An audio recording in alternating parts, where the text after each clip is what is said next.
আমি আপনাদের খেদমতে সূরাতু আত-তাহরিম থেকে ছোট্ট একটি আয়াতের অংশ তেলাওয়াত করেছি, যেখানে আল্লাহ তাআলা আমাদেরকে আহ্বান জানিয়েছে, ওহে বিশ্বাসীরা, পাপ হতে পারে, ভুল হতে পারে, অন্যায় হতে পারে, ওই অন্যায়ের উপর অটল থেকো না, আমার কাছে ফিরে আসো। কাম টু ইউর লর্ড, তোমার রবের দরবারে ফিরে আসো, ক্ষমার মতো ক্ষমা চাও, ক্ষমার মতো ক্ষমা চাইলে আমি সব ক্ষমা করে দেব। সুবহানাল্লাহ পড়েন। রব্বুল আলামিন বলেন, ইয়া আইয়ুহাল্লাযীনা আমানু তুবু ইলাল্লাহি তাওবাতান নাসুহা। ও বিশ্বাসীরা, ভুল করেছো, অন্যায় করেছো, পাপ করেছো, জুলুম করেছো, আমার কাছে ফিরে আসো, ক্ষমা চাও। ক্ষমার মতো ক্ষমা চাইলে সব গুনাহ মাফ করে দিতে পারে কে? পাপ নাই, গুনাহ করি না, এরকম কেউ আছি?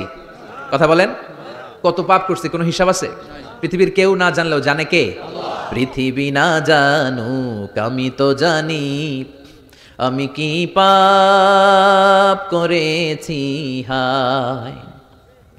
আমার পাপের করলে বিচার, বাঁচার আমার নাই উপায়। দয়াময় প্রভু মাফ করো আমায়, মাফ করো আমায়। পড়েন আমিন। আমাদের পাপগুলো ক্ষমা করে কে? চিল্লায় বলেন কে? আল্লাহ ডেকে বলে, গোলাম আমি হলাম গাফিরুয যামব কাবিলুত তাওব। আমার কাজ হলো ক্ষমা করা, আমার কাজ হলো তওবা কবুল করা। শয়তানের কাজ হলো ওয়াসওয়াসা দেওয়া, আমাদেরকে ভুল পথে নিয়ে যাওয়া, আর আমাদের কাজ হলো ভুল করে ফেলা। আল্লাহর কাজ হলো ভুলগুলো মাফ করে দেয়া।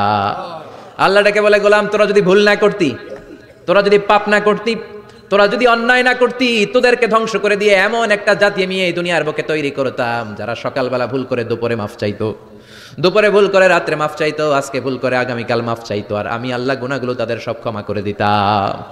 ক্ষমা করে দিতে আল্লাহর বড্ড ভালো লাগে। বান্দা আল্লাহর কাছে বারবার চাক, চোখের পানি ছাড়ুক, এটা আল্লাহ পছন্দ করে। চোখের পানির যে কত পাওয়ার আপনি কল্পনাই করতে পারবেন না। অনুশোচনার চোখের পানি, চোখ বেয়ে নাকের ডগা পেয়ে জমিনে পড়ার আগেই আল্লাহ এই বান্দারে মাফ করে দেয়। বিশ্বনবী ডেকে বলে, ও আমার উম্মতেরা শোনো, আল্লাহর কাছে দুনিয়ার মানুষদের দুই ফোঁটা পানি সবচেয়ে প্রিয়। এক হলো জিহাদের ময়দানে রক্তের ফোঁটা, দুই হলো অনুতপ্ত বান্দার চোখের পানির ফোঁটা। কত ভুল আপনি করেছেন, কত অন্যায় আপনি করেছেন, কত পাপ আপনার হয়েছে, কত মিথ্যা আপনি বলেছেন, কয় ওয়াক্ত নামাজ ছেড়েছেন, কয় লাখ টাকা ঘুষ খেয়েছেন, কত যৌতুক আপনি খেয়েছেন, কত মিথ্যা আপনি বলেছেন। আপনার পাপ যত বড় হোক, যত বিশাল হোক, যত বেশি হোক, আল্লাহর দয়ার পরিসীমা তার চাইতেও বড়। আপনার পাপ, আপনার অন্যায়, আপনার জুলুমগুলো যদি হয় খালের পানির সমান, বিলের পানির সমান, আল্লাহর দয়া সাগরের পানির সমান। আপনার পাপ যদি হয় সাগরের পানির সমান, আল্লাহর দয়া মহাসাগরের পানির সমান। আপনার পাপ আর অন্যায় যদি হয় পাহাড়ের সমান, আল্লাহর দয়া আকাশের সমান। আপনার পাপ যদি হয় আকাশের সমান, আল্লাহর দয়া আরশের সমান। এজন্য আল্লাহ বললেন, ইয়া আইয়ুহাল্লাযীনা আমানু তুবু ইলাল্লাহি তাওবাতান নাসুহা। ও আমার গোলাম, তুই তোর নিজেরে যত বেশি ভালোবাসিস, তার চেয়েও আমি তোরে বেশি ভালোবাসি। তোর বাবা মা তোরে যত বেশি ভালোবাসে, তার চেয়েও আমাদেরকে বেশি ভালোবাসে কে? আল্লাহ বললেন, ভালোবাসারে তৈরি করার পরে আমি 100 টুকরা করলাম। চিল্লায় বলেন কয় টুকরা? নবী বলে, আমার কোনো গুনাহ নাই, তারপরেও প্রতিদিন 70 বারেরও বেশি আমি তওবা করি। আল্লাহে ইন্নী আস্তাগফিরুল্লাহ ওয়া আতুবু ইলাইহি আকসার মিন 70 মাররা। Could you imagine that? কল্পনা করছেন কোনদিন যে নবীর গুনাহ নাই, ওই নবী তওবা করে প্রতিদিন 70 বার, আকসার 70 বারেরও বেশি। আমার পড়া দরকার কয়বার? আপনার পড়া দরকার কয়বার? বিশ্বনবী 70 বারের বেশি বলে আমাদের পড়া দরকার কয়বার? আর আমরা প্রতিদিন পড়ি কয়বার? কথা কন। আমাদের ভুল হবে, ভুল হতে সমস্যা নাই, ভুল হওয়াই মানুষের স্বভাব, কিন্তু ভুল হওয়ার পরে ভুলের উপর অটল থাকা যাবে না। শয়তান আর মানুষের মধ্যে এই মৌলিক পার্থক্য। শয়তান ভুল করে ভুলের উপরে আছে, ঠিক কিনা? ক্ষমা চায় নাই, কিন্তু আমরা সকালে ভুল করলে দুপুরে মাপ চাই কার কাছে? 19 সালে ভুল করলে 20 সালে মাপ চাই কার কাছে? মৃত্যুর আগ পর্যন্ত আমরা ক্ষমা চাইলে ক্ষমা করে দিবে কে? সব সময় 24/7 তওবার দরজা খোলা, 2টা সময় ছাড়া। ভালো করে মনে রাখবেন, মুখস্থ ঠোঁটস্থ যেন থাকে। 2টা সময় তওবা কবুল হয় না। চিৎকার করে বলেন কয় সময়? 2 সময়। এক হলো বাদাল গরগরা, গরগরানি যখন আসে, মালাকুল মাউত যখন চলে আসে, মালাকুল মাউতরে যখন দেখে ফেলবেন, তখন তওবা কবুল হবে নাকি? কথা কন। ফেরাউনের নাম শুনছেন? ওরা যখন আল্লাহ লোহিত সাগরে ডুবাইয়া পানি খাওয়াইতে লাগলো, পানি খাইতে খাইতে পেটটা হয়েছে এত বড়, আর পানি খাইতে পারেন। এরপর হাত তুলে কয়, আনা মিনাল মুসলিমিন। কোরআনের আয়াত, আনা মিনাল। হাত তুলে কয়, আমি মুসলমান। ফেরাউন না বলে মুসলমান, আমরা যাবো কই? কথা কহ। ফেরাউন হাত তুলে কয়, আনা মিনাল মুসলিমিন। আল্লাহ কয়, টাইম ইজ আপ, দেরি করছস। অনেক সময় দিলাম, অনেক সুস্থ রেখেছি, ক্ষমতা দিয়েছি, দাপট দিয়েছি, তখন যদি ঘাটটা নত করে, মাথাটা নত করে একবার ক্ষমা চাইতি, ফেরাউন তোরেও ক্ষমা করে দিতাম। কিন্তু সময় শেষ হওয়ার পরে আমি মুসলমানদের অন্তর্ভুক্ত বললে কোনো লাভ হবে নাকি? আল্লাহ বলল সময় নাই, সময় শেষ। কারণ মুসা আলাইহিস সালামের চাচাতো ভাই অনেক দাওয়াত দিল, জাকাত দে। কারণকে জাকাত দিব না, এই সম্পদ আমি কামাইছি, আল্লাহ দেয় নাই। মুসা আলাইহিস সালাম বললেন তাহলে আযাবের অপেক্ষা কর, আযাব চলে আসো। আল্লাহ বলেন মুসা সেফ জোনে যাও, সরো, এখনই আযাব। ফাখাসাফনা বিহি ওয়া বিদারিহিল আরদ, পুরো ফাইয়ুমের জমিনটার আল্লাহ কাঁপিয়ে দিলেন, আর কারণকে সহ পুরো সম্পত্তি তার জামিনের ভিতরে দাবিয়ে দিলেন। হাঁটু পর্যন্ত কারণ দেবে যায়, ভাবছে উঠে যাবে। কোমর পর্যন্ত দেবে যায়, ভাবছে উঠে যাবে। গলা পর্যন্ত যখন দেবে যায় আর সুযোগ নাই। কয় মুসা আমার সব সম্পত্তি তোরে আর তোর আল্লাহরে দিয়ে দিলাম, আমারে বাঁচা, আমারে সব সম্পত্তি তোর আর তোর আল্লাহর, আমারে খালি বাঁচা, চাচা আপন প্রাণ। আল্লাহ বলে সময় শেষ। তার মানে বাদাল গারগারা তওবা কিন্তু আর কবুল হয় না। এই হলো একটা। নাম্বার 2, বাদা তুলুই শামস মিন মাগরিবিহা, প্রতিদিন চাঁদোলাতে সূর্য কোন দিক দিয়ে ওঠে? কথা কয় না, পূর্ব দিকে। কিয়ামতের আগ দিয়ে সূর্য আর পূর্ব দিকে উঠবে না, পশ্চিম দিক থেকে উঠবে। যেদিন প্রভাতে পশ্চিম দিক থেকে সূর্য উঠবে, ওই দিন থেকে তওবার দরজাটারে বন্ধ করে দিবে কে? আল্লাহ। তার আগ মুহূর্ত পর্যন্ত জীবনে যত গুনাহ করেছি, অন্যায় করেছি, চোখের পানি ছেড়ে ক্ষমা চাইলে ক্ষমা করবে কে? শয়তান আল্লাহরে চ্যালেঞ্জ দিছে, আল্লাহ তুমি আমারে জাহান্নামে পাঠাবা, আমিও তোমার বান্দা করে লয়ে একসাথে জামাতে ঢুকমু, একা ঢুকবো না, একা যাবো না, তোমার বান্দাদেরকে সবগুলারে জাহান্নামী বানাইয়া তারপরে ঢুকমু। তোমার চ্যালেঞ্জ দিলাম, একটারও জান্নাতে ঢুকাইতে পারবা? আল্লাহকে তুই আমার চ্যালেঞ্জ দিলি? আমি তো সব রাজার বড় রাজা, মহারাজা, আমার চ্যালেঞ্জ দেশ, এত সাহস পাইলি কই? তুই আজীবন ওয়াসওয়াসা দিয়ে পাপ কাজ করাবি, একদিন তাফসীর মাহফিলে এসে আমার বান্দা ক্ষমা চাবে, আমি মাফ করে দেবো, তুই কি করবি? আজীবন অন্যায় করবে, আজীবন পাপ করবে, জুলুম করবে, একদিন চোখের পানি ছেড়ে আমার কাছে কান্নার মতো কান্না করলে আমি সব গুনাহ মাফ করে দেব। এজন্য আল্লাহ বললেন ইয়া আইয়ুহাল্লাযীনা আমানু তুবু ইলাল্লাহি তাওবাতান নাসুহা। ভুল করেছো, তওবা করো, মাফ করবে কে? সাইয়েদনা আদম আলাইহিস সালাম ভুল করলেন, দুনিয়ায় এসে শত শত বছর কাঁদলেন, কিন্তু ক্ষমা হয় না। আল্লাহরে বললেন আল্লাহ কি করলে ক্ষমা পাবো বলো? ফাতালাক্কা আদামু মির রাব্বিহি কালিমাতিন ফাতাবা আলাইহি। আল্লাহ বললেন ও আদম তোমার কিছু কালেমা শিখাইয়া দেই, এই কালেমাগুলো দিয়ে আমার কাছে দোয়া করো, ক্ষমা করে দেব। আল্লাহ শিখাইয়া দিলেন ও আদম দুই হাত তুলে চোখের পানি ছেড়ে আমার কাছে পড়ো, রব্বানা, পড়েন, রব্বানা যালামনা আনফুসানা ওয়া ইল্লাম তাগফির লানা ওয়া তারহামনা লানাকুনান্না মিনাল খাসিরিন। এটা শিখাই দিয়েছিল আল্লাহ। আল্লাহ আমি জুলুম করেছি, অন্যায় করেছি, ভুল করেছি, পাপ করেছি, তুমি যদি ক্ষমা না করো ক্ষমা করার কেউ নাই, ঠিক কি না? আমরাও পাপ করলে এই দোয়াটা পড়ার দরকার আছে না নাই? 5টা শর্ত সাপেক্ষে আমাদের তওবা কবুল করবে কে? আল্লাহ। তওবা কবুল হওয়ার কিছু শর্ত আছে, 5টা। কয়টা? চিৎকার মেরে বলতে হবে, তওবা কবুল হওয়ার শর্ত কয়টা? 1 নম্বরে হচ্ছে আল ইকরা, acknowledgement. You have to give the acknowledgement that you are the greatest sinner on earth. আপনাকে ঘোষণা দিতে হবে যে আপনি পৃথিবীর সবচেয়ে বড় পাপী। 1 নম্বর শর্ত, আপনি বলেন যে আল্লাহ আমার চেয়ে বড় পাপী নাই, আকাশের নিচে জমিনের উপরে আমি সবচেয়ে বড় পাপী, এমন কোনো পাপ নাই যেটা আমি করি নাই, ঠিক কিনা? 1 নম্বরে পাপের ঘোষণা দেন। 2 নম্বরে আন-নাদাম, নাদাম মানে repentance, you have to be repentant for what you have done. আপনাকে অনুতপ্ত হতে হবে, চোখের পানি ছাড়তে হবে, আল্লাহ আমি লজ্জিত, আল্লাহ আমি নাদান, আমি পিশাচ, আমারে মাফ করে দাও। তার মানে স্বীকার গেলেন কি অন্যায় করেছেন। 2 নম্বরে আপনি অনুতপ্ত হলেন। 3 নম্বরে স্টপ, যেই পাপ করতেছিলেন ওইটা থামান, stop what you have done, যেটা করতেছিলেন আগে থামান। আপনি সুদ খাইছেন, অনুশোচনা আসলো, মাফও চাইতেছেন, আবার সুদও খাইতেছেন, হবে? আপনি ঘুষ খেয়েছেন, তওবা শুরু করলেন, আবার ঘুষও খেয়ে যাচ্ছেন, হবে? থামেন, স্টপ। 3টা গেল। 4 number, to hate what you have done, ঘৃণা করতে হবে, যেই পাপটা করেছেন মন থেকে ওই পাপটাকে ঘৃণা করতে হবে। 5 নাম্বার শর্ত হচ্ছে to determine that you never repeat this sin again in your life. আল্লাহর ওয়াদা দেন, কমিটমেন্ট দেন যে আল্লাহ আমার জীবনে পারতপক্ষে এই পাপ জীবনেও করবো না। চিৎকার করে বলেন ঠিক কিনা? তার মানে আপনি স্বীকার যান, তারপরে আপনি অনুতপ্ত হবেন, যে পাপ করেছেন থামিয়ে দিবেন, পাপটারে মন থেকে ঘৃণা করবেন, আর আল্লাহরে ওয়াদা দিবেন আল্লাহ আর করবো না। এই 5টা শর্তের আলোকে তওবা করলে জীবনের সব গুনাহ মাফ করে দিবে কে? এজন্য আল্লাহ বললেন ইয়া আইয়ুহাল্লাযীনা আমানু তুবু ইলাল্লাহি তাওবাতান নাসুহা।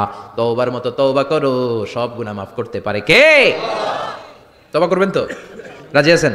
কবে করবেন? এই মুহূর্তে তওবা করলাম, এই মুহূর্তে আল্লাহর কাছে ক্ষমা চাই, আল্লাহ জীবনের সব গুনাহ মাফ করে দাও। আমাদের দেশে তওবা করার জন্য হুজুর লাগে, কথা কন, পিসা হুজুর, বড় হুজুর, ছোট হুজুর, হাফেজ সাহেব, লাগে না? হাফেজ সাহেব, ইমাম সাহেব এদের ছাড়া নাকি তওবা হয় না। না, এটা ভুয়া কথা। আপনি অনুতপ্ত হন, আপনি চোখের পানি ছাড়েন, আপনি আপনার রবরে বলেন, ক্ষমা করে দিবে কে? ইমাম সাহেব আসতে হবে শর্ত না, পীর সাহেব হুজুর এসে হুজুরের হাতে হাত রেখে তওবা পড়তে হবে শর্ত না। আপনার রবরে ডেকে চোখের পানি ছেড়ে ক্ষমা চান, ক্ষমা করবে কে? আর প্রতিদিন শতবার পড়তে থাকবেন আস্তাগফিরুল্লাহ। আওয়াজ করে সবাই পড়েন আস্তাগফিরুল্লাহ, আরো জোরে পড়েন আস্তাগফিরুল্লাহ। বিশ্বনবী বলেন, মান লাজিমাল ইস্তিগফার জাআলাল্লাহু লাহু মিন কুল্লি দিকিন মাখরাজা। সব সময় ইস্তিগফারের সাথে যে লেগে থাকবে, রব্বুল আলামিন তারে 5টা জিনিস দিবে। কয়টা? কথা কোন?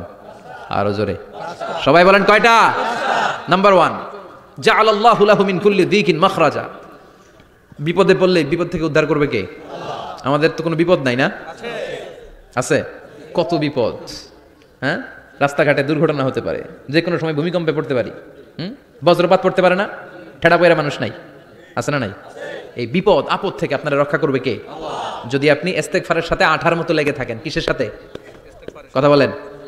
ইস্তেগফারের সাথে লেগে থাকতে পারলে 1 নাম্বার হচ্ছে বিপদে পড়লে আপনারে মুক্ত করে দিবে কে? 2 নাম্বার ওমিন কুল্লি হাম্মিন ফারাজা, যে কোনো ধরনের টেনশন, হাইপার টেনশন থেকে বাঁচায় দিবে কে? আমাদের তো টেনশন মেনশন নাই না? আছে।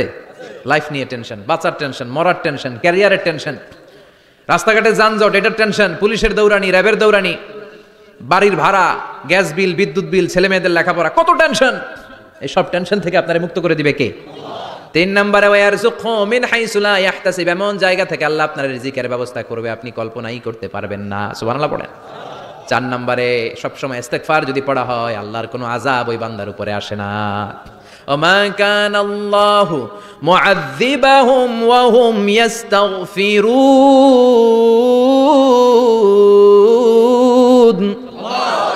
যতক্ষণ আমার বান্দা আমার কাছে ইস্তিগফার পড়তে থাকে, আমার কোনো আযাব বান্দারে পাবে না। যতক্ষণ ইস্তিগফার পড়বেন, আল্লাহর কোনো আযাব আপনার উপর আসবে না। 4টা গেল। 5 নাম্বার, বারবার ইস্তিগফার পড়লে রফিক ভাই আল্লাহ আপনার মুস্তাজাবুদ দাওয়া বানিয়ে দিবে। দোয়া করা মাত্র কবুল করে নেবে কে? আল্লাহ। মুস্তাজাবুদ দাওয়া বুঝেন তো? মানে যিনি হাত তুলতে দেরি কবুল হতে দেরি হয় না। বারবার বারবার ইস্তিগফার পড়ে দেখেন যে আপনার দোয়া কেমনে কবুল হয়। ইমাম আহমদ ইবনে হাম্বলের নাম শুনেছেন? হাম্বলি মাযহাবের প্রতিষ্ঠাতা। হানাফি, শাফিঈ, মালিকি, 4 নাম্বারটা আপনারা বলেন হাম্বলি। এই হাম্বলি মাযহাবের ইমামের নাম আহমদ ইবনে হাম্বল, জগৎ বিখ্যাত মুহাদ্দিস। একক স্বতন্ত্র হাদিসের কিতাব হিসেবে পৃথিবীতে সবচেয়ে বড় যে হাদিসের কিতাব, ওইটার নাম মুসনাদ আহমদ ইবনে হাম্বল। 40,000 হাদিসের কালেকশন আছে এটাতে। এই ইমাম আহমদ ইবনে হাম্বল ওনার শেষ জীবনটা হাদিস পড়ানো, হাদিস কালেকশনের জন্য ব্যয় করেছেন। শহরের পর শহর, দেশ থেকে দেশ, দেশান্তরে ঘুরতেন একটা হাদিসের জন্য। উনি সফরে বেরিয়েছেন হাদিস কালেকশনের জন্য। প্রচন্ড শীতের রাত, উনি মাগরিবের নামাজ, এশারের নামাজ পড়ে একটা মসজিদে শুয়ে পড়লেন, আর শুয়ে শুয়ে হাদিস পড়তেছেন। কি পড়তেছেন? কথা বলেন। আর মনে মনে ভাবলেন রাতটা মসজিদে কাটায় দেই, ফজরের নামাজ পড়ে আবার বেরোবো। কিন্তু দারোয়ান এসে বলে মসজিদে থাকতে পারবেন না, ওঠেন। দারোয়ান আছে না? কথা কন। আহমদ ইবনে হাম্বল বললেন, আমি শুধু রাতটা থাকতে চাই, আমি তো ফজরেরও মুসল্লি, ফজর নামাজ পড়বো তো এই মসজিদে, আমার থাকতে দাও। দারোয়ান তো দেয় না, কেন? মসজিদে থাকার জায়গা না, যান মিয়া। উনি যে আহমদ ইবনে হাম্বল এটা চিনে নাই, থাকতে দেয় না। কি করবে এখন? উনি কাঁথা গুছিয়ে হাদিসের কিতাব নিয়ে কাঁধের মধ্যে ব্যাগ নিয়ে মসজিদ থেকে বেরোয় গেলেন। কি আর করবেন? প্রচন্ড শীত, আর কাঁপতেছেন, বুড়ো মানুষ। পথিমধ্যে দেখলেন বাজার। বাজারে একজন খাব্বাজ, শাবুন খাব্বাজ, যুবক রুটি বিক্রেতা। সে রুটি বিক্রি করে, চুলার মধ্যে রুটি সেকে। সে যে সালাম দিল, আসসালামু আলাইকুম। যুবক বলে, ওয়ালাইকুম আসসালাম। আহমদ ইবনে হাম্বল বলে, যুবক আমার যাওয়ার জায়গা নেই, সফরে বেরিয়েছি, খুব শীতে কষ্ট পাচ্ছি, রাতে যদি তোমার এই চুলা থেকে একটু আগুন পোহাই কোনো সমস্যা? যুবক বলে, না না সমস্যা না, হালান সাহালান, খোর সামনে আসেন আসেন, আপনি আগুন পোহাইলে আমার সমস্যা কি? সুবহানাল্লাহ পড়েন। আল্লাহ শুকরিয়া করে উনি বসলেন আর আগুন পোহাচ্ছেন। আর খেয়াল করলেন যুবক রুটি বানায় আর পরে আস্তাগফিরুল্লাহ, রুটির দলা বানায় পরে আস্তাগফিরুল্লাহ, খামির বানায় আর পরে আস্তাগফিরুল্লাহ, রুটি নিয়ে উনুনের ভিতরে চুলার ভিতরে সেকা দেয় আর পরে আস্তাগফিরুল্লাহ। দোকানদারের কাছে কেউ আসলেই সে রুটি দেয় আর পরে আস্তাগফিরুল্লাহ। ক্রেতার কাছ থেকে টাকা নিয়ে ক্যাশ বক্সে রাখে আর কি পড়ে? আবার রুটি বানানো শুরু করে আর কি পড়ে? খালি এটাই পড়তেছে। ইমাম আহমদ ইবনে হাম্বল তো অবাক, কিরে এটা আবার কেমন যুবক, খালি আস্তাগফিরুল্লাহ। উনি প্রশ্ন করলেন, যুবক ঘটনা কি? আসার পর থেকেই তোমার দেখতেছি তুমি রুটি বানাও, রুটি বিক্রি করো আর পড়ো আস্তাগফিরুল্লাহ, মালাকা ইয়া শাবাব। যুবক বলে, আস্তাগফিরুল্লাহ আমার সবচেয়ে বেশি পছন্দের আমল, আমি সবসময় আঠার মতো ইস্তেগফারের সাথে লেগে থাকি আর সবসময় পড়তে থাকি আস্তাগফিরুল্লাহ, আর এর বদৌলতে আল্লাহ আমারে মুস্তাজাবুদ দাওয়া বানিয়ে দিয়েছে। আহমদ ইবনে হাম্বল তো অবাক, আনতা মুস্তাজাবুদ দাওয়া, তুমি মুস্তাজাবুদ দাওয়া রুটিওয়ালা, আমি এত বছর হাদিস পড়াই, আমিও তো মুস্তাজাবুদ দাওয়া না, আর তুমি রুটি বেচো বাজারে, তুমি মুস্তাজাবুদ দাওয়া, তুমি দোয়া করলেই সব কবুল হয়ে যায়। যুবক বলে না, আনা মুস্তাজাবুদ দাওয়া, আমি আমার জীবনে যত দোয়া করেছি কবুল করে নিয়েছে কে? আল্লাহ। সব দোয়া কবুল করে নিয়েছে আল্লাহ, একটা দোয়া ছাড়া। কয়টা? আহমদ ইবনে হাম্বলের কৌতূহল, কিউরিসিটি আরো বেড়ে গেল, কি সব দোয়া কবুল হয়েছে একটা দোয়া ছাড়া? মাযালিকা দোয়া ইয়া শাব, কি সেই দোয়া? যুবক এবার বলতে শুরু করলো, আমার জীবনে যে দোয়াটা আল্লাহ কবুল করে নাই সেটা হচ্ছে আমি আল্লাহর কাছে অনেক চেয়েছি, অনেক দোয়া করেছি যে আল্লাহ, শুনেছি এই জামানার সবচেয়ে বড় মুহাদ্দিস, তার নাম নাকি ইমাম আহমদ ইবনে হাম্বল। আল্লাহ তোমার কাছে আমার চাওয়া, আমি যেন এই ইমাম আহমদ ইবনে হাম্বলের দেখে মরতে পারি, আমি যেন ইমাম আহমদ ইবনে হাম্বলের হাতে হাত রেখে মুসাফা করতে পারি আর তার কপালে একটা চুমু এঁকে দিতে পারি। আহমদ ইবনে হাম্বল আবেগপ্রবণ হয়ে গেলেন, চোখের পানি ছেড়ে দিলেন, বললেন যুবক তোমার এই দোয়াটাও কবুল হয়ে গিয়েছে। আহমদ ইবনে হাম্বলের দেখার সাক্ষাৎ পাওয়ার জন্য আহমদ ইবনে হাম্বলের বাড়িতে তোমার যাওয়ার দরকার নাই, আহমদ ইবনে হাম্বল তোমার দরবারে ছুটে এসেছে। আনা আহমদ ইবনে হাম্বল মুহাদ্দিসুদ দাহর, আমি নিজেই আহমদ ইবনে হাম্বল। যুবক চোখের পানি ছেড়ে দেয়, আহমদ ইবনে হাম্বল চোখের পানি ছেড়ে দেয়। যুবক চিৎকার মেরে ইমাম আহমদ ইবনে হাম্বলকে জড়িয়ে ধরে, হাতে হাত রেখে মুসাফা করে, কপালের মধ্যে চুমু খায় আর আল্লাহর শুকরিয়া করে বলে, ও ইমাম, আসলে এই দোয়াটাও আল্লাহ আজকে কবুল করে নিল। বিশ্বাস হয়? সবসময় ইস্তেগফার পড়লে আপনার দোয়াগুলোর এইভাবে কবুল করে নিবে কে? এই পাঁচটা জিনিস পাবেন সবসময় যদি ইস্তেগফারের সাথে লেগে থাকেন। রাজি আছেন তো? এই জন্য বিশ্বনবী সব সময় নামাজে সালাম ফেরানোর পরে পড়তেন আস্তাগফিরুল্লাহ। কি পড়তেন? তিনবার পড়তেন আস্তাগফিরুল্লাহ, আস্তাগফিরুল্লাহ, আস্তাগফিরুল্লাহ। পড়তে রাজি আছেন? ইস্তেগফারের অনেকগুলো আলফাজ আছে, সবচেয়ে ছোট ইস্তেগফার হচ্ছে এটা, আস্তাগফিরুল্লাহ, আস্তাগফিরুল্লাহ। আরো আছে আস্তাগফিরুল্লাহ আল্লাযী লা ইলাহা ইল্লা হুয়াল হাইয়ুল কাইয়্যুম আতুবু ইলাইহি। বিশ্বনবী বলেন এই ইস্তেগফারটা যদি কেউ পড়ে, আত-তাওয়াল্লি মিন ইয়াউমিজ জাহাফ, যুদ্ধের ময়দান থেকে পালিয়ে আসা কবিরা গুনাহ। কি গুনাহ? কাফেরদের সাথে যুদ্ধ, আমি তাগড়া যুবক, তলোয়ার নিয়ে নেমেছি, আমার দেহের এক ফোঁটা রক্ত থাকা পর্যন্ত আমি যুদ্ধ চালিয়ে যাব, আমি ফিরে আসতে পারবো না, আইনটা কার? ফিরে আসলে কবিরা গুনাহ। বিশ্বনবী বলেন যুদ্ধের ময়দান থেকে ফিরে এসেছে এরকম কবিরা গুনাহ অবলম্বনকারীও যদি আস্তাগফিরুল্লাহ আল্লাযী লা ইলাহা ইল্লা হুয়াল হাইয়ুল কাইয়্যুম আতুবু ইলাইহি পড়ে, ওই কবিরা গুনাহকারীকেও ক্ষমা করে দিবে কে? পড়তে রাজি আছেন তো? আবার সাইয়েদনা আবু বকর বললেন, ইয়া রাসূলুল্লাহ আল্লিমনি দুআআন আদউ বিহি ফি সালাতিক, এমন দোয়া আপনি আমারে শিক্ষা দেন যেই দোয়াটা আমি নামাজে পড়তে পারি। বিশ্বনবী বললেন, পড়ো আল্লাহুম্মা ইন্নী যালামতু নাফসি যুলমান কাসীরান ওয়া লা ইয়াগফিরুয যুনুবা ইল্লা আনতা ফাগফিরলি মাগফিরাতাম মিন ইনদিক ইন্নাকা আনতাল গফুরুর রহিম। সুবহানাল্লাহ পড়েন, এটাও ইস্তেগফার। আমরা এটা বলি দোয়া মাসুরা, সালাম ফেরানোর আগে পড়ি না? যেখানেই ক্ষমা চাওয়ার কথা আছে ওইটারই কি বলে? ইস্তেগফার। আল্লাহুম্মা ইন্নী যালামতু নাফসি, আল্লাহ জুলুম করেছি, যুলমান কাসীরা, অনেক জুলুম, ওয়ালা ইয়াগফিরুয যুনুবা ইল্লা আনতা, তুমি ছাড়া এই গুনাহ ক্ষমা করার তো কেউ নাই, ফাগফিরলি মাগফিরাতাম মিন ইনদিক, তোমার দয়ায় আমারে ক্ষমা করে দাও, ইন্নাকা আনতাল গফুরুর রহিম, তুমি হলা ক্ষমাশীল। ঠিক কি না? এটাও ইস্তেগফার, এটাও পড়বেন। আর এই সব ইস্তেগফারের শ্রেষ্ঠ ইস্তেগফারের নাম সাইয়্যিদুল ইস্তেগফার। যত ইস্তেগফার হতে পারে এর মধ্যে সবচেয়ে শ্রেষ্ঠতম ইস্তেগফার নাম কি? কথা কন। বুখারীর বর্ণনা, শাদ্দাদ ইবনে আউস রাদিয়াল্লাহু তাআলা আনহু বর্ণনা করেন, এই সাইয়্যিদুল ইস্তেগফার দিনের বেলা যে পড়বে ওই দিনে মারা গেলে সে জান্নাতি। এই সাইয়্যিদুল ইস্তেগফার রাতের বেলা যে পড়বে ওই রাতে যদি ইন্তেকাল হয় ওই লোকটা জান্নাতি। মুখস্থ আছে না? কার কার মুখস্থ? হাত তুলেন। মাশাআল্লাহ, তাবারাকাল্লাহ, মাশাআল্লাহ, মাশাআল্লাহ। আর যাদের নাই তাদের হোমওয়ার্ক, তাদের আল্লাহুম্মা আনতা রাব্বি লা ইলাহা ইল্লা আনতা খালাকতানি ওয়া আনা আবদুক ওয়া আনা আলা আহদিকা ওয়া ওয়া'দিকা মাসতাতa'তু আউযু বিকা মিন শাররি মা সানা'তু আবু'ু লাকা বিনি'মাতিকা আলাইয়া ওয়া আবু'ু লাকা বিযামবি ফাগফিরলি ফাইন্নাহু লা ইয়াগফিরুয যুনুবা ইল্লা আনতা। সুবহানাল্লাহ পড়েন। আজকে রাতে পড়ছেন, মারা গেলে জান্নাতি। চিল্লায় পড়েন আল্লাহু আকবার। এজন্য বিশ্বনবী বলেন, আমার আগের গুনাহ মাফ, পরের গুনাহ মাফ, তারপরেও প্রতিদিন আমি 70 বার তওবা ইস্তেগফার পড়ি। আজকে থেকে পড়তে রাজি আছেন তো? বেশি বেশি ইস্তেগফার পড়া যাবে না? একটু প্রাণ খুলে দিল খুলে আওয়াজ করে পড়েন তো আস্তাগফিরুল্লাহ। আর জোরে পড়েন আস্তাগফিরুল্লাহ। আবার সবাই পড়েন আস্তাগফিরুল্লাহ। সব সময় তওবা ইস্তেগফার যারা পড়ে তাদেরকে পছন্দ করে কে? সব সময় জিকির করে করে জিহ্বাটারে যারা ভিজিয়ে রাখে তাদেরকেও পছন্দ করে কে? আল্লাহ বলেন, ওয়াজকুর রাব্বাকা ফি نفسك تضرعا وخيفة ودون الجهر من القول بالغدو والآصال ولا تكن من الغافلين। سبحان الله পড়েন। আল্লাহ বলেন ওয়াজকুর রাব্বাকা ফি নাফসিক, আল্লাহরে মনে মনে ডাকো। তাদাররুআ ওয়া খীফা, আল্লাহর জিকির করতে আল্লাহ বলেছেন ফি নাফসিক, বুঝতেছেন অর্থ? ফি নাফসিকা, মনে মনে আল্লাহর জিকিরটা করো। তাদাররুআ ওয়া খীফা, তাদাররুআ মানে বিনয়ের সাথে, with full of humility, submission and humbleness, বিনয়ের সাথে আল্লাহরে ডাকো। ওয়া খীফা, গোপনে গোপনে ডাকো। দুনাল জাহারি মিনাল কওল, চিৎকার চেঁচামেচি করে ডেকো না। কার কথা? আওয়াজ করে জিকির করো না। এই যে আমরা মাহফিলে লা ইলাহা ইল্লাল্লাহ জিকির করে, এটা তালিমান, উদ্দেশ্য কি? তালিমের জন্য আওয়াজ করে জিকির জায়েজ আছে, কিন্তু ব্যক্তিগত জিকিরের যে ইবাদতটা, এটা আস্তে আস্তে হইতে হবে, এটা ভদ্রভাবে হতে হবে, চিল্লাচিল্লি করে নয়। আবার তালিমের জিকির ওইটাও ভদ্রভাবে। ইন্নাল্লাহা জামিল ইউহিব্বুল জামাল, আমার আল্লাহ সুন্দর, আমার আল্লাহর জিকিরের মধ্যেও সৌন্দর্য আছে না নাই?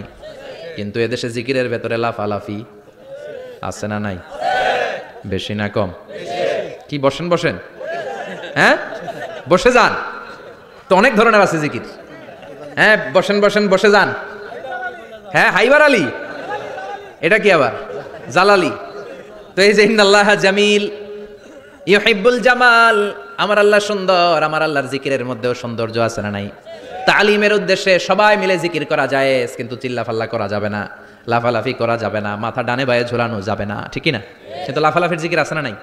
লাফাইতে লাফাইতে, হ্যাঁ গাছের আগায় বাঁশের আগায়।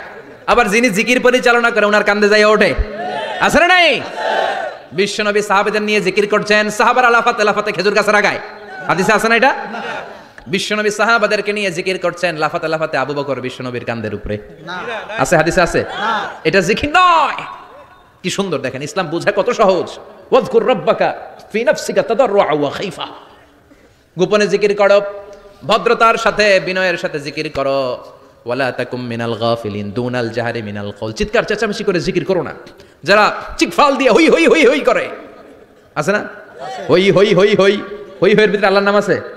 হ্যাঁ, এই যে হুই হাই হুই হাই, এই স্টাইলের যে জিকির, এটার ভিতরে আমার আল্লাহর নাম আছে? আল্লাহর নাম যদি না থাকে ওইটা জিকির হবে? কথা বলেন।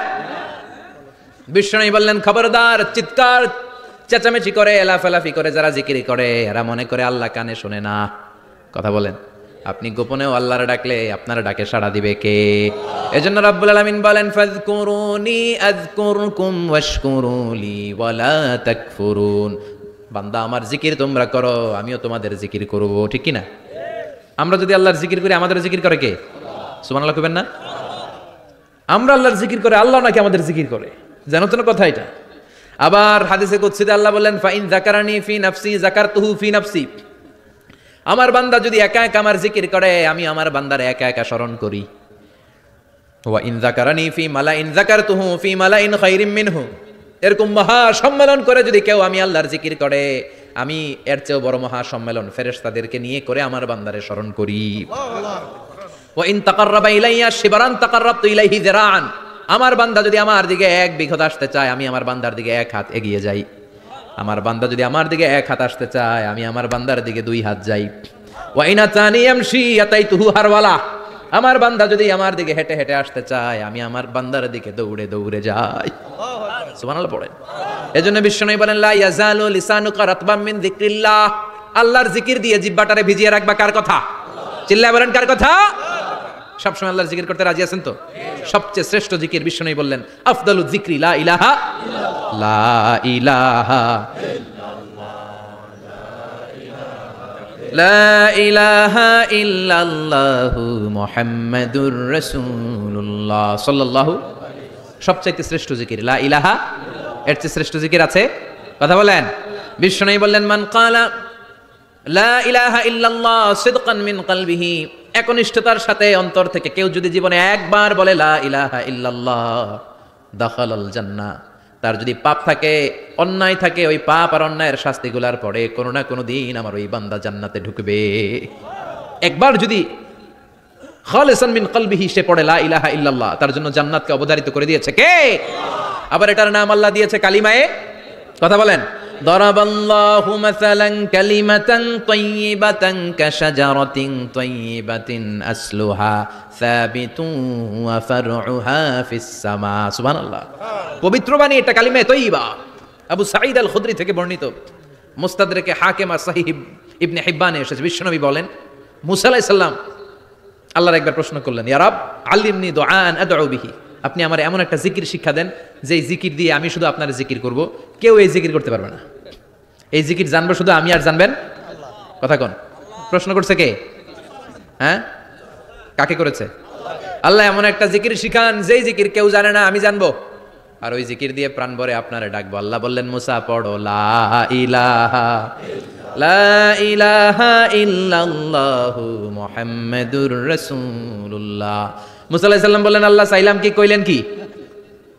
লা ইলাহা তো জাতীয় জিকির, এটা তো আন্তর্জাতিক জিকির, এটা জানে না এমন কেউ নাই, এমনকি হিন্দু ভাইরাও জানে। কথা কন। আল্লাহ আমি তো চাইছিলাম এক্সক্লুসিভ, আমার জন্য স্পেশাল, এর চেয়ে সুন্দর আর কেউ জানবে না, এত সুন্দর একটা জিকির আপনি দিবেন, এটা আমি ডাকবো আপনারে আর আপনি শুনবেন। আল্লাহ বললেন, মুসা এর চেয়ে দামি আমার কাছে নাই। লাউ তাদউ লা ইলাহা ইল্লাল্লাহ ফি কাফা, লা ইলাহা রে যদি মুসা এক পাল্লায় রেখে দাও, ওয়াস সামাওয়াতু সাবউ ওয়াল আরদিন, সাত আকাশ সাত জমিন যদি আরেক পাল্লায় রেখে দাও, লা ইলাহা এক পাল্লায়, সাত আকাশ সাত জমিন আরেক পাল্লায় ওজন যদি দাও, লা রাজাহাত কাফাতু লা ইলাহা ইল্লাল্লাহ, মুসা দেখবা মুহূর্তের মধ্যে লা ইলাহা ইল্লাল্লাহর পাল্লা ভারী হয়ে গেছে। সাত আকাশ সাত জমিন এক পাল্লায়, শুধু লা ইলাহা ইল্লাল্লাহ আরেক পাল্লায়, মুহূর্তে লা ইলাহার পাল্লাটারে ভারী করে দিবে কে? এটা বিপ্লবী বাণী, আমরা এটার ভিক্ষার মধ্যে লাগাইছি। এখন ভিক্ষা করার সময় লা ইলাহা আছে না নাই? একটা টাকা দিয়া যান, আমি গরিব ইনসান, আখিরাতে সওয়াব পাইবেন পাহাড় সমান। একটা টাকা দিয়া যান, আমি গরিব ইনসান, আছে না নাই? জুমার নামাজের সময় ভিক্ষা করে, একটা টাকা দিয়া যান, আর লা ইলাহার জিকির লগে, আছে না নাই? এটা আমরা ভিক্ষার জিকির বানাইছি, এটা তো বিপ্লবী বাণী। এই বাণীর পক্ষে যারা, তারা ন্যায় আর সত্যের পক্ষে চিল্লায় বলেন ঠিক কিনা? এই বাণীতে যারা বিশ্বাস করে, তারা এক আল্লাহর সামনে মাথা নত করে দেয়, গোটা পৃথিবীর কোন শক্তির সামনে ওই মাথা নত হয় না, ঠিক কিনা? এই লা ইলাহা যারা আমরা মানি, আল্লাহ ছাড়া কারোর সামনে মাথা নত করব?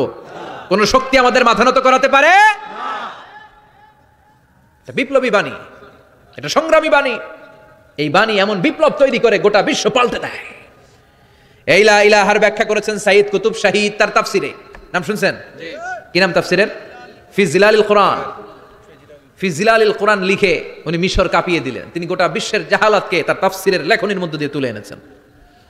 আর বলেছেন, আল্লাহর আইন ছাড়া পৃথিবীর বুকে কোনো আইন চলবে না।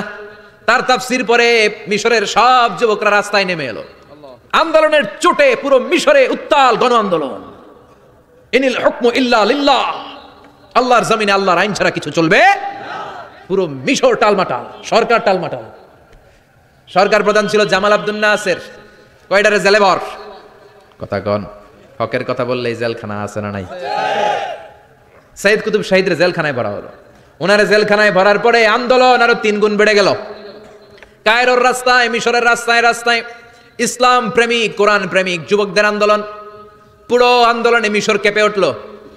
মিশর ব্যাপী আন্দোলনের গণজোয়ার। সরকারের অবস্থা খারাপ। সরকার এবার ঘোষণা দিল, সাইয়্যিদ কুতুব শাহীদ মিশরের যুবকদেরকে আন্দোলনে ঠেলে দেওয়ার কারণে তাকে মৃত্যুদণ্ড দেয়া হলো, ফাঁসি। যুগে যুগে কোরআনের পক্ষে যারা, এদের কাছে ফাঁসির রশি আছে না নাই? কিন্তু এই ফাঁসির রশিকে তারা থোড়াই কেয়ার করেছিল, বলেন ঠিক কিনা? ফাঁসি, সাইয়্যিদ কুতুব শাহীদের ফাঁসির রায় দেয়া হলো। আদালত থেকে ফাঁসির রায় বহাল রাখা হলো। যেদিন ফাঁসি দেওয়া হবে তার 1 ঘন্টা আগের ঘটনা। কারা কর্তৃপক্ষের নিয়ম অনুযায়ী, জেল কোর্টের নিয়ম অনুযায়ী, জেলখানার যিনি ইমাম আছে না, উনি 1 ঘন্টা আগে আইসা এই কালিমা পড়ায়, যারা ফাঁসি দেওয়া হবে এর পড়ায় লা ইলাহা মুহাম্মাদুর। তো সাইয়্যিদ কুতুব শাহীদকে কালিমা পড়ানোর জন্য ইমাম সাহেব আসছে। ফাঁসির বাকি কয় ঘন্টা, এসে বলে, সাইয়্যিদ কুতুব শাহীদ আপনি পড়েন লা ইলাহা ইল্লাল্লাহ। সাইয়্যিদ কুতুব শাহীদ বলে, আমারে তুই কালিমা শিখাইস না, আমি কালিমা খুব ভালো জানি। যেই কালিমা পড়ানোর কারণে সরকার তোরে বেতন দেয়, ওই কালিমার ব্যাখ্যা করার কারণে সরকার আজকে আমারে ফাঁসি দেয়। তুই কালিমা পড়াস, তোরে টাকার বান্ডিল দেয়, আমি কালিমার ব্যাখ্যা করার কারণে ফাঁসির মঞ্চে দাঁড়াই, চিল্লায় বলেন ঠিক কিনা? তার মানে তোর কালিমা আমার কালিমা এক কালিমা না। এই 2 কালিমার মধ্যে পার্থক্য আছে না নাই? তোর ইমানি চেতনা আমার ইমানি চেতনা এক ইমানি চেতনা নয়। তোরে টাকা দেয়, আমারে ফাঁসি দেয়, তার মানে 2 চেতনা আলাদা, চিল্লায় বলো ঠিক কিনা? এজন্য আল্লাহ ডেকে বললেন, গোলাম এটা বিপ্লবী বাণী। এই কালেমার আন্দোলন যারা করে তারা আল্লাহ ছাড়া পৃথিবীর কাউরে ভয় পায় না। আর তারা চায় কালেমার পতাকা পৃথিবীর মধ্যে যেন পথ পথ করে উড়ে, ঠিক কিনা? বাংলার জমিনে কালেমার পতাকা উড়ুক, আমরা চাই কি চাই না? কোনো একদিন এ দেশের আকাশে কালিমার পতাকা উড়বে, সেদিন সবাই খোদাই বিধান পে দুঃখ বেদনা ভুলবে কোনো একদিন এদেশের আকাশে কালিমার পতাকা উড়বে সেদিন সবাই খোদাই বিধান পে দুঃখ বেদনা ভুলবে। চিৎকার করে বলেন ঠিক কিনা? এই কালেমার সমাজ যদি হয়, ওই সমাজে কেউ লাঞ্ছিত হবে না, ওই সমাজে কোনো নারী নিগৃহীতা হবে না, ওই সমাজের কোনো কাজের মেয়েরা ধর্ষিত হবে না, ওই সমাজে দুর্নীতি থাকবে না, ঘুষ থাকবে না, চাঁদাবাজি থাকবে না, টেন্ডারবাজি থাকবে না। সমাজটারে শান্তি দিয়ে সমৃদ্ধ করে দিবে কে? এজন্য সব সময় জিকির করতে হবে একজনের, চিল্লায় বলেন তিনি কে? শ্রেষ্ঠ জিকির হচ্ছে লা ইলাহা ইল্লাল্লাহ। করতে রাজি আছেন? সব সময় জিকিরটা করতে রাজি আছেন? Every night and every day, every night and every day, never forget to say La ilaha illallah.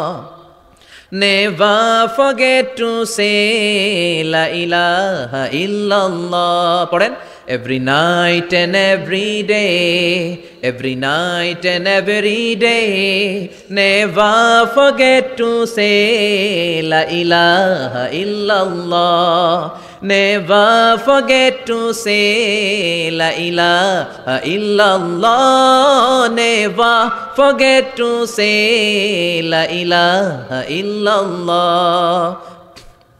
When you're walking down the street, use your time and repeat and say in every heartbeat La ilaha illallah. When you're walking down the street, use your time and repeat and say in every heartbeat La ilaha illallah. Every night and every day, every night and every day, never forget to say La ilaha illallah. চিল্লায় বলেন ঠিক কিনা? দিনে রাতে যে কোনো মুহূর্তে আমাদের জিহ্বার মধ্যে থাকবে কি? কথা বলেন, জিহ্বায় থাকবে কি? এজন্য বিশ্বনবী বললেন আফদালুয যিকরি লা ইলাহা ইল্লাল্লাহ, আল্লাহর কাছে সবচাইতে প্রিয় জিকির হলো লা ইলাহা ইল্লাল্লাহ। আবার বিশ্বনবী বললেন আহাব্বুল কালামে ইলাল্লাহি আরবা, আল্লাহর কাছে সবচাইতে প্রিয় কথা হলো চারটা। কয়টা? সুবহানাল্লাহ, আলহামদুলিল্লাহ, লা ইলাহা ইল্লাল্লাহ। সুবহানাল্লাহ, লা ইলাহা ইল্লাল্লাহু মুহাম্মাদুর রাসূলুল্লাহ। সুবহানাল্লাহ পড়েন। চারটা কথা আল্লাহর কাছে সবচেয়ে প্রিয়। একটা হচ্ছে সুবহানাল্লাহ, আরেকটা হচ্ছে আলহামদুলিল্লাহ, আরেকটা হচ্ছে লা ইলাহা ইল্লাল্লাহ, আরেকটা হচ্ছে আল্লাহু আকবার। এই যে শুরুতে তিনটা তাকবীর দিছি, এই তাকবীরটা আল্লাহর প্রিয় কথা যে চারটায়, চারটার মধ্যে একটা আছে না নাই? আওয়াজ করে পড়েন আল্লাহু আকবার। সবচেয়ে প্রিয় আল্লাহর কাছে এই চারটা কথা। লা ইয়াদুররুকা বিআইয়িহিন্না বাদাতা, বিষ্ণু বললেন এই চারটার যেটা দিয়ে শুরু করতে মন চায় করো, কোনো সমস্যা নাই। সুবহানাল্লাহ পড়েন। এজন্য ফরজ নামাজের পরে এই তাসবিহগুলো পড়বেন। আব্দুল্লাহ ইবনে আমর ইবনে উলাস তিনি বর্ণনা করেন, আমি বিশ্বনবীকে আঙ্গুলের গিরা দিয়ে এই তাসবিহগুলো পড়তে দেখেছি। রাআইতুন নাবিয়্যা সাল্লাল্লাহু আলাইহি ওয়াসাল্লাম ইয়াকিদু তাসবিহা বিয়ামিনি, আমি বিশ্বনবীর ডান হাতের আঙ্গুলের গিরায় তাসবিহগুলোকে পড়তে দেখেছি। পড়তে রাজি আছেন? ডান হাত তোলেন, এই আঙ্গুলের করের মধ্যে এইভাবে রাখেন, এইভাবে রেখে নামাজের পরেই সুবহানাল্লাহ আলহামদুলিল্লাহ পড়তে রাজি আছেন? সুবহানাল্লাহ 33 বার, আলহামদুলিল্লাহ 33 বার, আল্লাহু আকবার 33 বার পড়তে রাজি আছেন সবাই? আল্লাহ তুমি কবুল করো। ফরজ সালাতের পরে আমরা মুনাজাত দেওয়ার জন্য পাগল হয়ে যাই। আসসালামু আলাইকুম ওয়া রাহমাতুল্লাহ, আসসালামু আলাইকুম ওয়া রাহমাতুল্লাহ, আমিন ইয়া আরহামার রাহিমিন। আছে না নাই? চান্দলায় মনে হয় নাই। কিন্তু বিশ্বনবী সালাম ফিরানোর পরে সর্বপ্রথম যে আওয়াজটা করতেন সেটা হচ্ছে আল্লাহু আকবার। এরপর 3 বার পড়তেন আস্তাগফিরুল্লাহ, আস্তাগফিরুল্লাহ, আস্তাগফিরুল্লাহ। এরপর আয়াতুল কুরসি একবার। কয়বার? মান ক্বারা আয়াতুল কুরসি দুবুরা কুল্লি সালাতিন মাকতুবা লাম ইয়ামনাহু মিন দুখুলিল জান্নাতি ইল্লাল মাউত। প্রত্যেক ফরজ সালাতের পরে যে একবার আয়াতুল কুরসি পড়ে তার জান্নাতে ঢোকার ক্ষেত্রে আর কোনো বাধা থাকে না, একটা জিনিস ছাড়া, সেটা হচ্ছে মরণ। লোকটা মরে না তাই জান্নাতে যায় না, মরলেই জান্নাতি। আল্লাহু আকবার। এরপরে 33 বার সুবহানাল্লাহ, 33 বার আলহামদুলিল্লাহ, 33 বার আল্লাহু আকবার। সবশেষে মিলাবেন লা ইলাহা ইল্লাল্লাহ ওয়াহদাহু লা শারীকা লা লাহুল মুলকু ওয়া লাহুল হামদু ওয়া হুয়া আলা কুল্লি শাইইন কাদির। এরপরে পড়তেন আল্লাহুম্মা আনতাস সালাম ওয়া মিনকাস সালাম তাবারাকতা ইয়া যাল জালালি ওয়াল ইকরাম। এরপরে পড়তেন আল্লাহুম্মা লা মানিআ লিমা আ'তাইতা ওয়া লা মু'তিয়া লিমা মানা'তা ওয়া লা ইয়ানফা'ু যাল জাদ্দি মিনকাল জাদ। এরপরে পড়তেন আল্লাহুম্মা ইন্না নাসআলুকাল হুদা ওয়াত তাকা ওয়াল আফাফা ওয়াল গিনা। এরপরে পড়তেন আল্লাহুম্মা আইন্না আলা যিকরিকা ওয়া শুকরিকা ওয়া হুসনি ইবাদাতিক, সুবহানাল্লাহ পড়েন। কত তাসবিহ, কত দোয়া। আবার ফজরের সময় পড়তেন আল্লাহুম্মা বিকা আসবাহনা ওয়া বিকা আমসাইনা ওয়া বিকা নাহইয়া ওয়া বিকা নামুতু ওয়া ইলাইকান নুশুর, সুবহানাল্লাহ পড়েন। এগুলো পড়ে না? আল্লাহুম্মা আমিন ইয়া আরহামার রাহিমিন, কত বড় ডাকাত। ফরজ সালাতের পরে তাসবিহগুলো পড়বেন, কথা বলেন, পড়তে রাজি আছেন সবাই? আর তাসবিহ শেষ হলে দোয়া করেন, সমস্যা নাই। দোয়া করতে হবে কার কাছে? বিশ্বনবী বললেন না, দোয়া মুখুল ইবাদা, দোয়া হলো ইবাদতের নির্যাস। যার দোয়া নাই ওর কিচ্ছু নাই। দোয়া করেন নাই তো নামাজে কাজ হবে না, দোয়া করেন নাই রোজায় কাজ হবে না, কথা কন। আর দোয়া মুখুল ইবাদা, দোয়া হচ্ছে ইবাদতের নির্যাস। আবার তিরমিজির বর্ণনায় বললেন আর দোয়া হুয়াল ইবাদা, দোয়াটাই নাকি ইবাদত, দোয়াটা ইটসেলফ এইটাই ইবাদত। নামাজ যেমনি ইবাদত, রোজা যেমনি ইবাদত, হাত তুলে যে দোয়া করলেন এইটাও ইবাদত, সুবহানাল্লাহ পড়েন। এটা মুমিনের উইপন, সিলাহুল মুমিন। সাপ্লিকেশন, দোয়ার ইংরেজিতে বলে সাপ্লিকেশন। সাপ্লিকেশন is the weapon of believers. এটা বিশ্বাসীদের অস্ত্র। সবকিছুর কারামতি যেখানে শেষ, দোয়ার কারামতি ওইখানে। এরকম অনেক শুনবেন, ক্যান্সারে আক্রান্ত, দুরারোগ্য ব্যাধি, বাংলাদেশের চিকিৎসা শেষ, ইন্ডিয়া গেছে, কয় বাঁচবো 3 মাস। কয় মাস? এরপরে 7 বছর বাইসা ছিল।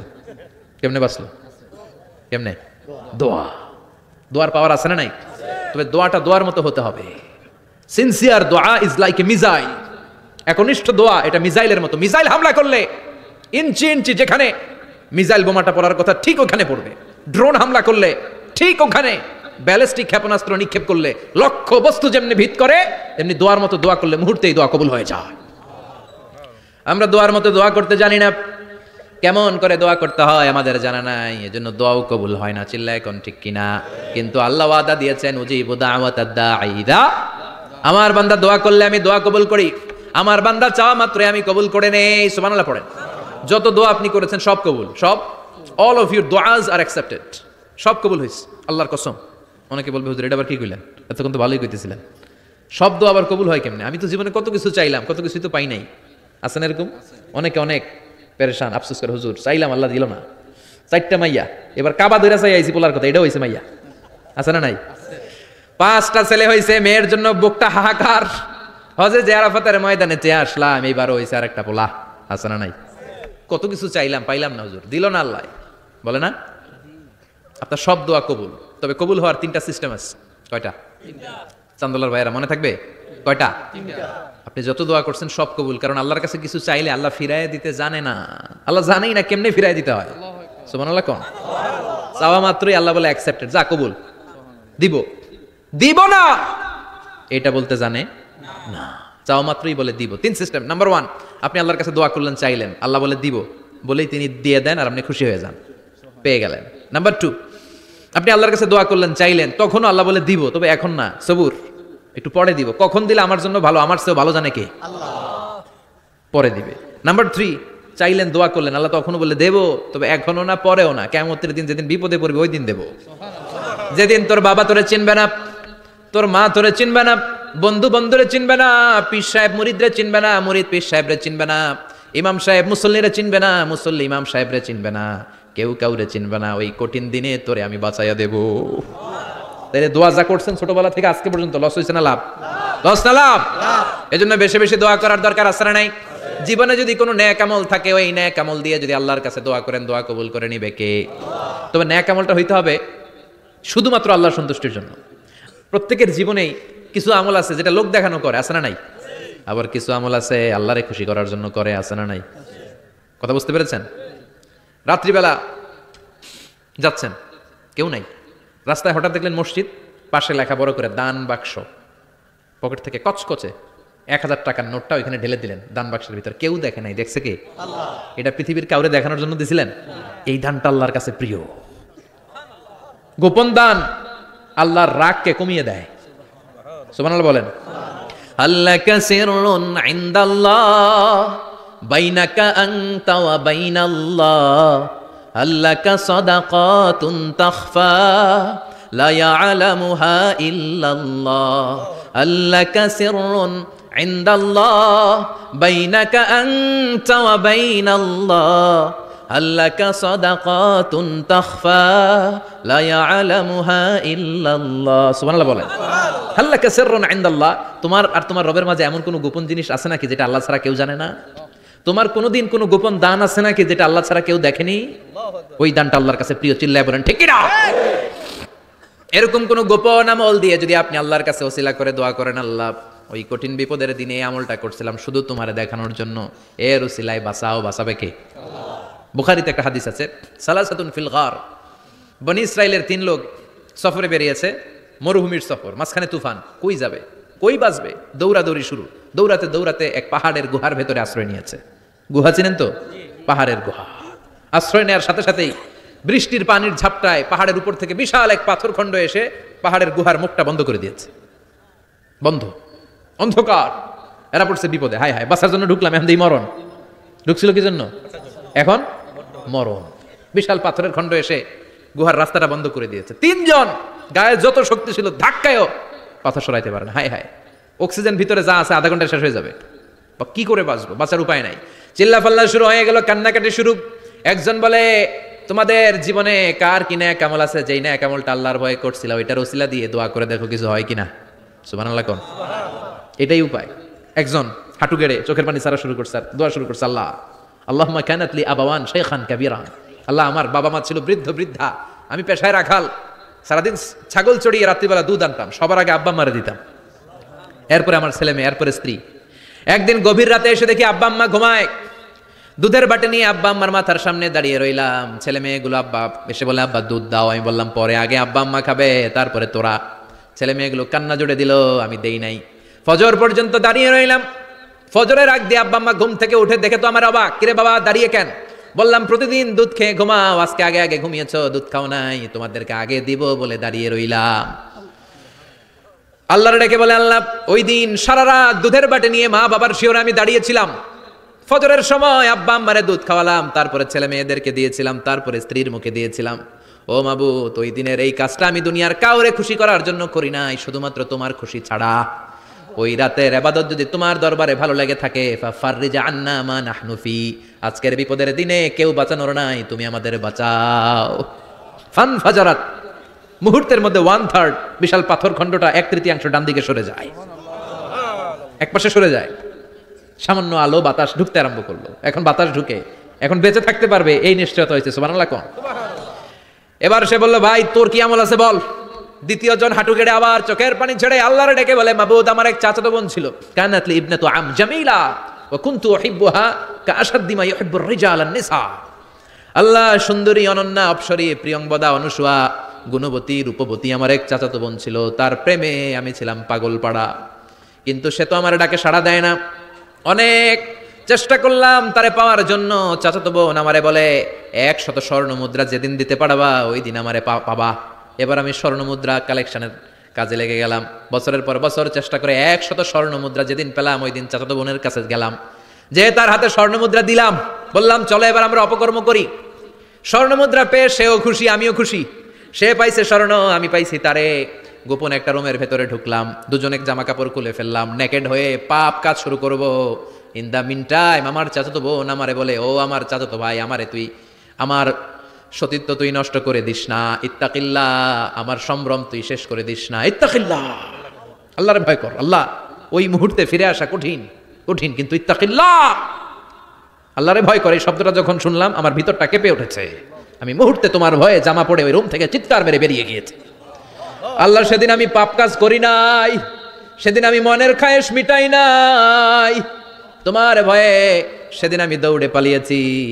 ওই দিনের ইবাদতটা আমলটা যদি তোমার কাছে ভালো লেগে থাকে, ফাফাররিজ আন্না ফিমা নাহনু ফি, আজকে যেই বিপদে আছি তুমি বাঁচাও।